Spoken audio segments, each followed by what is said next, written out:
नमस्कार, मी दिनेश कांजी. आपण बघताय न्यूज डंका. चीन समोर तब्बल 8 वर्ष नकार घंटा वाजवल्यानंतर अखेर युनायटेड किंगडमने माघार घेतलेली दिसते. लंडनच्या अत्यंत प्रतिष्ठित मानल्या जाणाऱ्या स्क्वेअर माइल या परिसरामध्ये चीनच्या सुपर एम्बसीला मंजुरी देण्यात आलेली आहे. एम्बसी म्हटल्यावर आपल्या डोळ्यासमोर साधारणपणे ज्या आकाराची इमारत उभी राहते त्या तुलनेमध्ये या इमारतीचा पसारा प्रचंड मोठा आहे. साधारण याचं प्रस्तावित क्षेत्रफळ 5,38,000 स्क्वेअर फूट असेल. पूर्वी युकेची रॉयल मिंट जिथे होती त्याच इमारतीच्या जागेवर ही सुपर एम्बसी उभी राहणार आहे आणि लंडनच्या फायनान्शियल डिस्ट्रिक्टच्या ही अत्यंत जवळ आहे.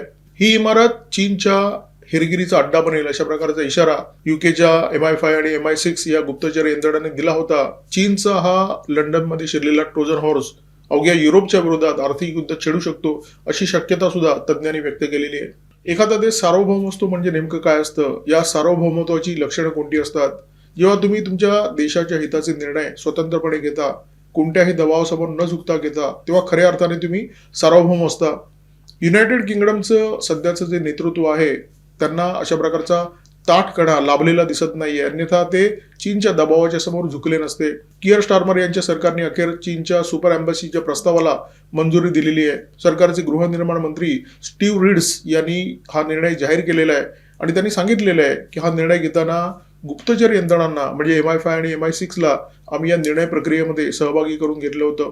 कियर स्टार्मर यांच्या सरकारच्या प्रवक्त्याने असा खुलासा केलेला आहे की हा निर्णय घेताना देशाच्या सुरक्षेसंबंधी सर्वतोपरी काळजी घेण्यात आलेली आहे. देशाची सुरक्षा अबाधित राहील या दृष्टीने आम्ही काळजी घेतलेली आहे. सरकारचा गृहनिर्माण मंत्री असं सांगतो की आम्ही निर्णय घेताना गुप्तचर यंत्रणांना निर्णय प्रक्रियेमध्ये सहभागी करून घेतलं होतं आणि सरकारचा प्रवक्ता सांगतो की सुरक्षेच्या संदर्भात काही काळजी करू नका, सगळं काही ठाकठीक आहे, आम्ही सर्वतोपरी काळजी घेतलेली आहे. याचा अर्थ कियर स्टार्मर यांच्या सरकारने हा जो निर्णय घेतलेला आहे त्याच्यामध्ये काहीतरी गोम आहे. सरकार सारवासारव करण्याचा प्रयत्न करत आहे. लंडनच्या अत्यंत प्रतिष्ठित अशा स्क्वेअर माइल परिसरामध्ये जुनी रॉयल मिंट कोर्ट ही इमारत आहे. एकेकाळी या इमारतीने खूप मोठं वैभव बघितलेलं आहे. लंडनमध्ये या इमारतीमध्ये सोन्याची नाणी पाडली जात असत, चांदीच्या विटांची निर्मिती होत असे. 2018 साली चीनने ब्रिटिश सरकारकडून ही इमारत विकत घेतली. 250 दशलक्ष पाऊंड्सना ही इमारत विकत घेण्यात आली. इथे सुपर एम्बसी निर्माण करण्याचा चीनचा प्रस्ताव होता, परंतु ब्रिटिश सरकारने हा प्रस्ताव नाकारला. कारण ही जी इमारत आहे ती अत्यंत मोक्याच्या जागेवर आहे. या इमारतीपासून हाकेच्या अंतरावर लंडनचं स्टॉक मार्केट आहे, बँक ऑफ लंडन आहे, लंडन बुलियन मार्केट आहे. अत्यंत महत्त्वाच्या इमारती ज्या लंडनच्या आर्थिक विश्वाशी अत्यंत घट्ट संबंध ठेवून आहेत. खरं तर जगाच्या आर्थिक विश्वावर या इमारतींचा प्रभाव आहे. विमा क्षेत्रामध्ये जगभरामध्ये खूप मोठं नाव असलेल्या लॉयड्स ऑफ लंडन या कंपनीचं मुख्यालय सुद्धा याच परिसरामध्ये आहे. म्हणजे हे लंडनचं वॉल स्ट्रीट आहे असं तुम्ही म्हणू शकता. सोनं, चांदी आणि परकीय चलनाचे येथे दररोज ट्रिलियन्सचे व्यवहार होतात. सोन्याचे दर दिवसातून 2 वेळा निश्चित केले जातात. आता कल्पना करा, हे दर निश्चित करण्याच्या पूर्वी काही मिनिटं, काही तास आधी जर चीनच्या कानावर गेले तर जागतिक बाजारपेठेमध्ये कशा प्रकारची उलथापालथ होऊ शकेल. ब्रिटन हा देश आज दिवाळखोरीच्या उंबरठ्यावर उभा आहे, परंतु एकेकाळी ही जागतिक महासत्ता होती. लंडन बुलियन मार्केट आजही जगाच्या अर्थव्यवस्थेचं एक खूप महत्त्वाचं केंद्र आहे. या बुलियन मार्केटच्या जमिनीखाली जे वॉल्ट्स आहेत त्याच्यामध्ये एका वेळी 4 लाख सोन्याच्या विटा असतात. जगातील प्रमुख वित्त संस्थांचे सोन्याचे साठे सुद्धा याच फायनान्शियल डिस्ट्रिक्टमध्ये असतात. त्याच्यामध्ये HSBC आहे, ISBC आहे, JP मॉर्गन आहे, स्टँडर्ड बँक आहे. जगातल्या अनेक वित्त संस्था इथे त्यांचे सोन्याचे साठे ठेवतात, कारण इथे सोन्याचे व्यवहार होत असतात. युकेच्या सुरक्षा यंत्रणांना नेमकी हीच भीती आहे, कारण जर या बुलियन मार्केटच्या जवळपास चीनची सुपर एम्बसी निर्माण झाली तर थर्मल सेन्सिंगच्या माध्यमातून आज तंत्रज्ञान इतकं प्रगत झालेलं आहे की जमिनीच्या खाली किती आहे, काय आहे याचा तुम्ही पत्ता लावू शकता, अंदाज घेऊ शकता. जर चीनला समजलं की लंडनच्या बुलियन मार्केटमध्ये किती सोनं आहे, जगातील ज्या प्रमुख वित्त संस्था आहेत त्यांच्याकडे सोन्याचे साठे किती उरलेले आहेत किंवा किती नाही आहेत, तर जगाच्या बाजारपेठेवर त्याचा निश्चितपणे परिणाम होऊ शकतो. स्क्वेअर माइल परिसराचं महात्म्य लक्षात घेतल्यानंतर तुम्ही समजू शकता की ब्रिटिश राजकीय नेते, MI5 आणि MI6चे अधिकारी चीनच्या सुपर एम्बसी प्रकल्पाला विरोध का करतायत. MI5 म्हणजे जशी आपली IB आहे, देशांतर्गत सुरक्षेची काळजी घेते, आणि MI6 म्हणजे आपली रिसर्च अँड अनालिसिस विंग जी विदेशाच्या भूमीवर भारताच्या सुरक्षेची काळजी घेत असते. या सगळ्या संस्था ब्रिटन सरकारला कडाडून विरोध करत होत्या की चीनची सुपर एम्बसी कोणत्याही परिस्थितीमध्ये या भागामध्ये होऊ नये. आज जगाचं चित्र असं आहे की एखाद्या देशाच्या सीमेवर किती कडेकोट बंदोबस्त आहे याच्यावरून त्या देशाची सुरक्षा निश्चित होत नसते. त्या देशाची गुपितं किती सुरक्षित आहेत हे खूप महत्त्वाचं असतं. आणि त्यामुळेच ब्रिटनच्या ज्या गुप्तचर यंत्रणा आहेत त्या चीनच्या सुपर एम्बसी प्रकल्पाचा विरोध करताना दिसत आहेत. कारण या इमारतीच्या टप्प्यातच बँक ऑफ लंडन असणार आहे, लंडन स्टॉक एक्सचेंज असणार आहे, लंडनचं बुलियन मार्केट असणार आहे. या सगळ्या आर्थिक संस्था आहेत आणि या संस्थांचा जो अत्यंत महत्त्वाचा डेटा असतो, अत्यंत संवेदनशील असा डेटा असतो, तो ब्रिटन सरकारच्या कडेकोट सुरक्षेमध्ये असतो. परंतु या इमारतीपासून काही अंतरावर जर चीनची सुपर एम्बसी निर्माण झाली, त्या एम्बसीची इमारत निर्माण झाली, तर हा सगळा डेटा त्या सुपर एम्बसीच्या टप्प्यात येणार आहे. आणि हीच या गुप्तचर यंत्रणांची चिंता आहे. ब्रिटनमध्ये जी रॉयल मिंट कोर्ट ही इमारत होती, त्याच इमारतीच्या जागेवर ही सुपर एम्बसी निर्माण होणार आहे. या इमारतीचा जो परिसर आहे तो 5.4 एकरावर पसरलेला होता. त्यामुळे इतकी जागा या सुपर एम्बसीसाठी उपलब्ध होणार आहे. जमिनीच्या वर भव्य इमारत असेलच, परंतु जमिनीच्या खाली साधारण 3 ते 4 मजले असतील आणि या 3-4 मजल्यांमध्ये स्ट्रॉंग रूम असेल. या जमिनीच्या खाली हे जे 3-4 मजली तळघर बनणार आहे ती MI5 आणि MI6च्या दृष्टीने चिंतेची बाब आहे. या तळघरामध्ये स्ट्रॉंग रूम बनतील आणि या स्ट्रॉंग रूम मध्ये काय काय असू शकतं याची कल्पना केलेली बरी. लंडनचा अत्यंत प्रतिष्ठित असा स्क्वेअर माईल परिसर, या परिसरावर उभं असलेलं फायनान्शियल डिस्ट्रिक्ट, या डिस्ट्रिक्टमध्ये असलेली आर्थिक केंद्र, त्या आर्थिक केंद्रांच्या भव्य आणि दिव्य अशा इमारती, त्या इमारतींची श्रीमंती, इमारतींमध्ये श्रीमंती आहे, परंतु इमारती ज्या जमिनीवर उभ्या आहेत त्या जमिनीच्या खाली सुद्धा खूप मोठी श्रीमंती आहे. लंडन बुलियन एक्सचेंजचं सोनं, जगातल्या प्रमुख वित्त संस्थांचं सोनं याच फायनान्शियल डिस्ट्रिक्टच्या जमिनीच्या खाली आहे. अत्यंत मजबूत आणि विशाल वॉल्ट्समध्ये हे सोनं साठवण्यात आलेलं आहे. त्याहीपेक्षा एक महत्त्वाची गोष्ट आहे, या सगळ्या वित्त संस्था ज्या फायबर ऑप्टिक केबलच्या माध्यमातून आपल्या माहितीचं देवाणघेवाण करतात, त्या सगळ्या केबलचं जाळं सुद्धा याच जमिनीच्या खाली आहे. जर या केबल्स चीनी एम्बसीच्या टप्प्यात आल्या तर टॅपिंगच्या माध्यमातून ही सगळी माहिती चीन आपल्याकडे वळती करू शकतो आणि हीच सगळ्यात मोठी भीती या गुप्तचर यंत्रणांना आहे. जगात एक खूप मोठं आर्थिक युद्ध सुरू आहे. हे युद्ध डॉलरच्या विरोधात सुरू आहे. अमेरिकेच्या विरोधात अनेक देशांनी कंबर कसलेली आहे आणि त्यांना हवं आहे की या डॉलरची माती झाली पाहिजे, हा डॉलर कोसळला पाहिजे. या डॉलरच्या माध्यमातून अमेरिकेने जगावर जे साम्राज्य निर्माण केलेलं आहे ते निस्तनाभूत झालं पाहिजे. आणि हे जे युद्ध आहे त्या युद्धामध्ये अत्यंत महत्त्वाचं शस्त्र बनलं आहे सोनं. सोन्याचे भाव प्रचंड कडाडत आहेत. त्याचं कारण जगातल्या सगळ्या केंद्रीय बँका खूप मोठ्या प्रमाणात सोन्याची खरेदी करत आहेत. दुसऱ्या बाजूला चांदीचा प्रचंड मोठा तुटवडा निर्माण झालेला आहे. त्याच्यामुळे चांदीच्या किमती सुद्धा भडकत आहेत. आणि लंडन बुलियन एक्सचेंज हे जगामध्ये जे युद्ध सुरू आहे त्या युद्धाचं एक महत्त्वाचं केंद्र बनलेलं आहे. त्याची स्पर्धा आहे चीनमध्ये बनलेल्या शांघाय बुलियन एक्सचेंजशी.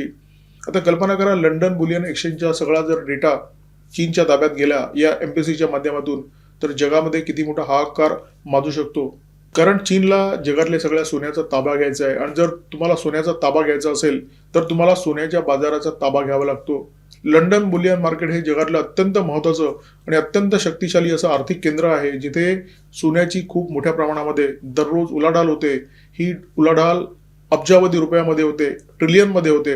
आता समजा ज्या स्क्वेअर माईल परिसरामध्ये चीन आपली सुपर एम्बसी बनवण्याचा प्रयत्न करतोय, तिथे जर भारताची सुपर एम्बसी बनत असती तर ब्रिटनमध्ये इतका हल्लकल्लोळ माजला असता का? तर कदाचित नाही. कारण चीनची जगात जी प्रतिमा आहे ती अत्यंत आक्रमक देश, अत्यंत उचापतखोर देश अशा प्रकारची प्रतिमा आहे. भारताची जी परंपरा आहे ती अत्यंत सभ्य आणि सुसंस्कृत अशा प्रकारचा देश, एक जबाबदार देश. चीनला कोणत्याही गोष्टीचं वावडं नाहीये. चीनची जी मिनिस्ट्री ऑफ स्टेट सिक्युरिटी नावाची गुप्तचर यंत्रणा आहे ती अत्यंत उचापतखोर गुप्तचर यंत्रणा आहे आणि जगभरातून गुपितं लांबवण्यासाठी, गुपितं चोरण्यासाठी ही जी गुप्तचर यंत्रणा आहे ती हॅकिंग, हनी ट्रॅप, मनी ट्रॅप अशा सगळ्या साधनांचा वापर करत असते. चीनची ही उचापतखोरी माहीत असल्यामुळे चीनच्या या सुपर एम्बसीला प्रचंड विरोध होतोय.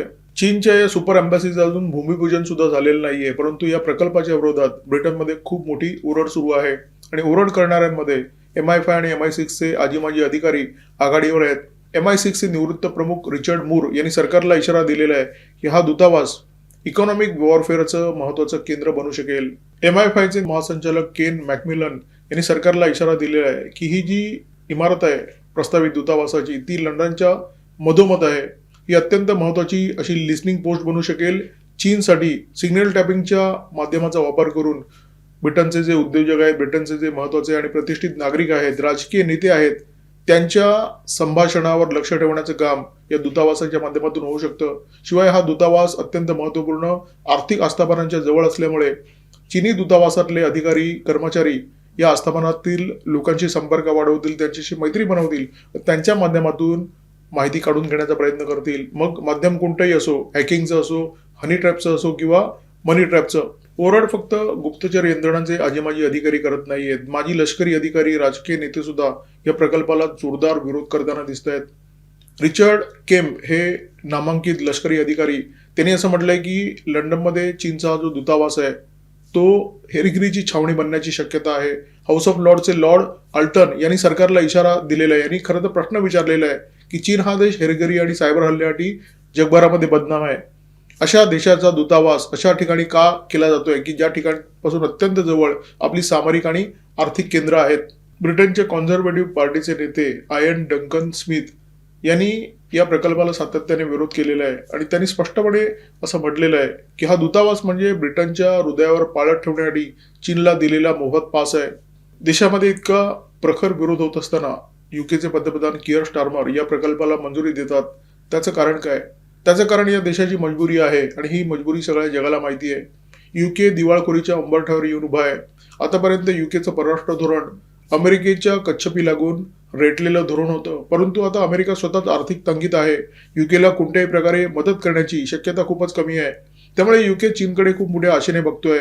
युकेला चीनची गुंतवणूक हवी आहे, युकेला चीनचा बाजार हवा आहे. खरं तर युकेला चीनचा आधार हवा आहे आणि त्याच्यामुळे चीनचे वाटेल तसे प्रस्ताव मंजूर केल्याशिवाय युकेकडे कोणता पर्याय नाही आहे. इतक्या विरोधानंतर भविष्यात यदाकदाचित हा सुपर दूतावास उभा राहिला तर त्याचा वापर करून चीन निश्चितपणे युकेची सगळी आर्थिक गुपितं लांबवण्याचा प्रयत्न करणार आणि याचा दुष्परिणाम फक्त युकेवर नाही तर युरोपच्या संपूर्ण अर्थकारणावर पडण्याची शक्यता आहे. युरोपच्या अर्थकारणाच्या नाड्या आणि कच्चे दुवे बिनभोभाट चीनच्या ताब्यात येतील आणि या दुव्यांचा वापर करून निश्चितपणे चीन लंडन बुलियन एक्सचेंज आणि लंडनची युरोपची आर्थिक ताकद खच्ची करण्याचा प्रयत्न करेल. शांघाय बुलियन एक्सचेंजची ताकद वाढवण्याचा प्रयत्न करेल. युकेमध्ये, युरोपमध्ये जे काही घडतंय ते डॉलर विरुद्ध सुरू असलेल्या चीनच्या लढाईचा एक भाग आहे. चीनला सोन्याच्या बाजारपेठेवर पूर्णपणे एकाधिकार हवा आहे आणि जर भविष्यामध्ये असा एकाधिकार निर्माण झाला तर तो भारताच्या दृष्टीने निश्चितपणे चिंतेची बाब ठरणार आहे. कारण भारत पूर्णपणे आयात सोन्यावर अवलंबून आहे. डॉलरच्या विरोधात जी जगभरामध्ये लढाई आहे त्याच्यामध्ये एक आघाडी भारत सुद्धा सांभाळतोय. भारताला सुद्धा डॉलरचं वर्चस्व नको आहे, परंतु मानेवरून डॉलरचं जीव बाजूला काढायचं आणि युआनचं नवं जीव मानेवर घ्यायचं ही भारताची अजिबातच इच्छा नाही आहे. भारताची इच्छा आहे की भविष्यामध्ये रुपया हे जागतिक चलन बनावं, रुपयामध्ये जगभरातल्या अनेक देशांमध्ये व्यवहार व्हावेत आणि त्या दिशेने भारताची पावलं पडलेली आहेत. सुपर एम्बॅसीच्या निमित्ताने युकेमध्ये जे काही घडतंय त्याच्यातून भारताने एक धडा मात्र घेतलेला आहे. तो धडा म्हणजे जर तुम्हाला देशाचं सार्वभौमत्व कायम ठेवायचं असेल, टिकवायचं असेल, मजबूत करायचं असेल तर तुम्हाला देशाचा आर्थिक कणा ताट ठेवणं अपरिहार्य आहे. इथे तुर्तास थांबतोय. या व्हिडिओमध्ये माझ्यासोबत होते cameraman Omkar Bhagwat, video editor Ajay Shelke. Video जर आवडला असेल तर लाईक करा, शेअर करा, कॉमेंट बॉक्समध्ये व्यक्त व्हा. सबस्क्राईब करा न्यूज डंका सोबत, सबस्क्राईब करा बीज डंका. नमस्कार, धन्यवाद.